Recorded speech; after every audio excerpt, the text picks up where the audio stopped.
Brought to you by the Every Dollar app. Start budgeting for free today. I wanted to ask you guys if I want to buy an investment property with my uncle who's on disability. I currently already own a home, and I got that house for $156,000 at 6.25% APR. My mortgage on that is about $1,200 per month. I have two tenants that live there, so they're paying off my mortgage. I have about $13,000 in my savings account, and I have no car payment, and I'm giving about 10% of my payment into a Roth RIA. Okay. And what do you make? I make about $4,000. And where do you live? If you rented out the house, what do you live in the house with a roommate? Yeah, I live in the houses. It's like a roommate sort of deal. Yeah, so okay. it's How old are you? I live with my girlfriend. I'm 20 years old. Okay. And why do you want to buy an investment property? So I want to buy an investment property because I saw that, being a landlord is really not as hard as I thought it was. I have the credit for it, and I believe that, that's what I want to do with my life, just buying homes, either flipping them and renting them out. I have a home actually that is $300,000. Me and my uncle, who are splitting everything in the home, we're going to split everything, the down payment, absolutely everything in the home. The house is worth about $300,000. We're getting about 7% APR, and we would be doing an FHA loan on that. The thing is that my uncle doesn't live in the state, so I would be in charge of maintaining the property, and we would go essentially half-seas on the... And you need your uncle involved. Why? So I need my uncle involved because I just got this loan from this VA loan about 6 months ago, and they're not letting me get another mortgage payment. Mm-hmm. Okay. Because you're too broke to buy a property. That's why they're not letting you do that. Okay. So the bank is telling you not to do this, and you're figured out the way to beat that is to use an uncle and do it anyway. Yes. Yes, sir. Okay. Well, Caesar, I've got just a moment with you to try to offset all of the bull crap you've been reading on the internet about real estate, and I don't know if I'll be able to accomplish the goal of offsetting all of that.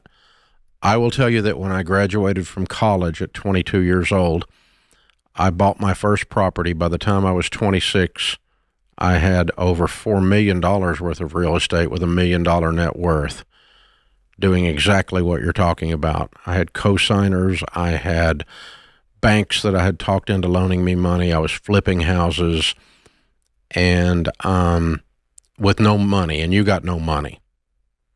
And I was buying property basically with no money. And so I was leveraged up to my eyeballs. One of the banks got scared and got sold to another bank, and they looked down and said, there's a kid in his 20s that owes us over $1 million, and they called the notes on the flips that I was doing. They were 90-day notes, and they called the flip notes. It was $1.2 million. And I had 90 days to come up with $1.2 million. I spent the next 2.5 years of my life losing everything I owned, getting sued, getting foreclosed on, and finally, with a brand new baby, a toddler, and a marriage hanging on by a thread, I was bankrupt. That's my story. Okay? That guy that did that now owns me several $100 million worth of real estate. I recovered in my 30s and 40s and 50s. I'm sitting in one building that's worth over $600 million right now, and it's debt-free. Okay? So just to give you an idea that this can be done. But I never borrowed money again, and I never took on another cosigner, because those two things caused me tremendous trouble. And everybody that I knew that did the type of real estate deals that you're doing, all of my friends in that business were broke too. The only ones that were survived were the ones that got out of debt. And you, sir, are walking straight into a razor. And I'm going to beg you not to buy this house. I want you to own real estate, and I want you to be good at it later. I want you to take your time and pay cash for the next little property you buy. And I think between now and 30 years old, you probably are going to have several properties that you could pay cash for without your uncle and without 7% APR. And just because you can manage 3 roommates doesn't mean you know how to manage tenants yet. That's a bit of a leap. They're a little different. And I've managed tenants for 40 years. Believe me, I know. And the idea that the tenant is paying for your house is internet crap, because you're paying for your house and you got some tenants. You will find out that the tenant is not paying for your house when one of them doesn't pay. That's when you'll discover that real estate is not passive at all. It's very active. So I love real estate. I own a bunch of it. I'd love for you to own a bunch of it, but I'd also love for you to avoid a nightmare. And I don't know if there's any chance that I talked you out of it, because you were completely in. It almost sounds like you've already done the deal and then called me back to bless it. And I'm not going to. If you did that deal, I wish you didn't, because you set yourself up for problems. You set your uncle up for problems. You set up relationships for problems. You're living on the edge, and you don't even know it. You don't even feel it. You've not assessed the risk that you're under correctly. You've taken on way more risk than your heart is grasping. Or you're about to. Please don't. Just take your time. Every time I read the book, The Tortoise and the Hare, the tortoise wins. So be the tortoise. That's about all I got, John. Yeah. And again, if that doesn't give you pause, then nothing's going to give you pause. You mentioned this at the very end there. This is a surefire way to implode family relationships as well. Yeah, because it's not going to work out. It won't work out, number one. And the uncle's on disability, for God's sakes. And he's in another state. And so when this doesn't work out, trying to help his little nephew out. But the uncle's brother, his dad's going to call and say, you need to do this, and grandmother's going to call, and mom's going to call, and now you're not going to be able to go to Thanksgiving, you're not going to be able to go to Christmas.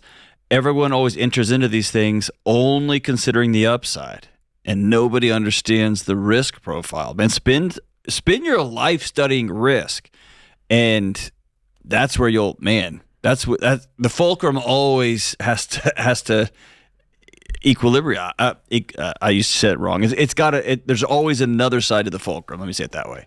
Yeah. And nobody takes that into consideration when you get starry-eyed, man. Yeah. Go take a cold shower, son. You got house fever. Yeah. Slow your butt down. That's what I would tell you. Yeah. You made the mistake of calling and asking for my opinion, which I'm 100% of the time going to give you. I'm an expert on my opinion, and I love you, and so I'm going to tell you the truth. Create your free every dollar budget today, the simplest way to budget for your life.